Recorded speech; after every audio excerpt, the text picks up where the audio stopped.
दोस्तों 9 मई की रात इस जनरेशन के लोगों के लिए, इस पीढ़ी के लोगों के लिए शायद सबसे लंबी रात थी। जो लोग जग रहे थे वो भारत की वीर सेना के शौर्य और पराक्रम को देख रहे थे, और जो सो रहे थे वो बस इसीलिए आराम से सो पाए क्योंकि हमारी वीर सेना उनकी रक्षा के लिए हमेशा तैनात है।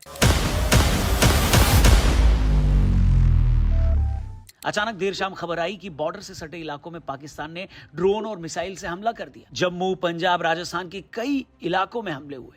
कई वीडियोस इंटरनेट पर वायरल हो गए। सबसे पहले जम्मू से बहुत सारे वीडियोस आए, पर माता वैष्णो देवी की कृपा थी और साथ में जम्मू के लोगों की हिम्मत कि वहां से कोई बुरी खबर नहीं आई। पाकिस्तान का टारगेट था मिलिट्री इंस्टॉलमेंट्स को डैमेज करना, यानी सीधा हमारी फौज पर हमला। इसे ही शास्त्रों में विनाश काले विपरीत बुद्धि कहा गया है। दोस्तों, हमारी तरफ से हमलों को रोकने के लिए स्पाइडर मिसाइल डिफेंस सिस्टम, आकाश मिसाइल डिफेंस सिस्टम के अलावा S-400 का सबसे बड़ा कंट्रीब्यूशन रहा। कुछ टाइम में ही उनके सारे अटैक्स को नाकाम कर दिया गया। इसके अलावा पाकिस्तान की आगे से गीली और पीछे से पीली करने वाली खबर तब आई जब यह पता चला कि उनके 3 फाइटर जेट्स को गिरा दिया गया है, 2 JF-17 और 1 F-16।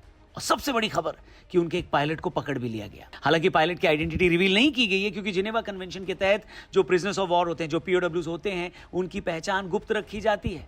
लेकिन आपको याद होगा, विंग कमांडर अभिनंदन को जब पाकियों ने पकड़ा था तब उनकी आइडेंटिटी तो दुनिया के सामने उन्होंने रखी थी, साथ में उनसे जबरदस्ती वीडियोस भी बनवाई थी। यही हरकत बताती है पाकिस्तान की औकात, और इसीलिए आज यही है पाकिस्तान के हालात। इसके बाद बारी थी भारत की। पाकिस्तान के अलग अलग शहरों में लगातार हमले हुए। लाहौर, इस्लामाबाद, कराची, सियालकोट एटसेट्रा। अरब सागर से भी अटैक की खबरें आई। पाकिस्तान की तबाही में कोई कमी न आए इसलिए दूसरी तरफ से पाकिस्तान के अंदर BLA यानी बलोच लिबरेशन आर्मी ने भी मोर्चा संभाला।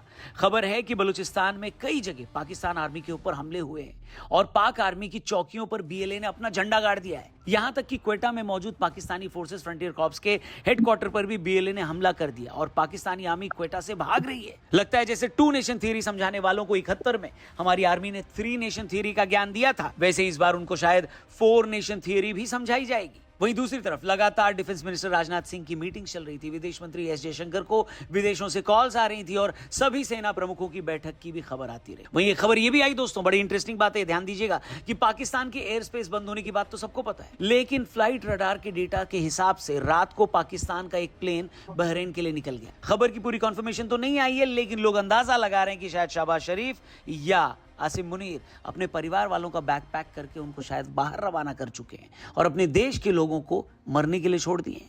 अमेरिका से भी जब इस हमले के बारे में बात हुई, इस कॉन्फ्लिक्ट के बारे में बात हुई, तो उनके वाइस प्रेसिडेंट ने कल रात को ही कहा कि it's none of our business, यानी ये हमारा काम नहीं है, वो लोग आपस में निपट लें। और दोस्तों, हमने अपनी हर वीडियो में यही कहा है कि जैसे डॉक्टर मरीज को बोलता है ना कि जब तक आराम ना आए दवाई लेते रहो, उसी तरह जब तक पाकिस्तान की हरकतों में आराम नहीं आएगा तब तक उसे ऐसी दवाई मिलती रहेगी। ऑपरेशन सिंदूर के बाद ऑपरेशन सिंदूर 2.0 तो हमने देखा, अब आगे की भी इंस्टॉलमेंट्स पाकिस्तान को मिलती रहेगी।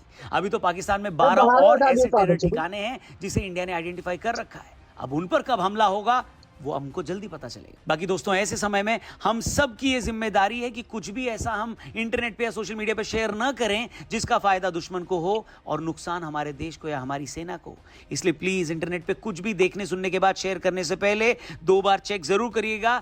अगर किसी ऑफिशियल सोर्स से कोई इंफॉर्मेशन आई है और शेयर करने लायक लगती है तभी उसे शेयर करिएगा। बाकी दोस्तों, इस वक्त हम और आप जो महसूस कर रहे हैं ना, वो हमारे जवानों का 1% भी नहीं है। यानी हमारे जवान हमारी रक्षा के लिए क्या कर रहे हैं उसका अंदाजा हम और आप अपने घर में बैठकर नहीं लगा सकते।